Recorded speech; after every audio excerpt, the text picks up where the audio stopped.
Tanzania unakutana na mtu anajiita yeye ni mtume. Anajiita yeye ni mtume.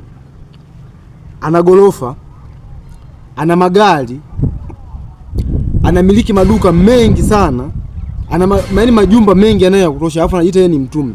Ukifuatia kwenye Biblia hata kwenye Qur'an, hakuna mtume aliyejenga hata manyumba, hakuna mtume aliyemiliki mali. Yani mitume wote walikuja kwa ajili ya kazi ya Mungu tu.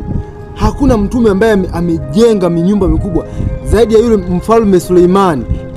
Suleimani alikuwa ni mfalme peke yake, ndio alikuwa amejenga hekalu kubwa, lakini hakuna mtume. Ibrahimu, soma Biblia, soma Qur'ani, hauwezi kukuta sehemu amejenga nyumba kadhaa. Lakini mtume wa Tanzania mtume wa Tanzania anamiliki mali, majengo mengi. Huyo ni mtume gani? Mtume gani? Yeye ni mtume gani Muafrika? Mtume gani Muafrika? Afrika tuna mtume sisi?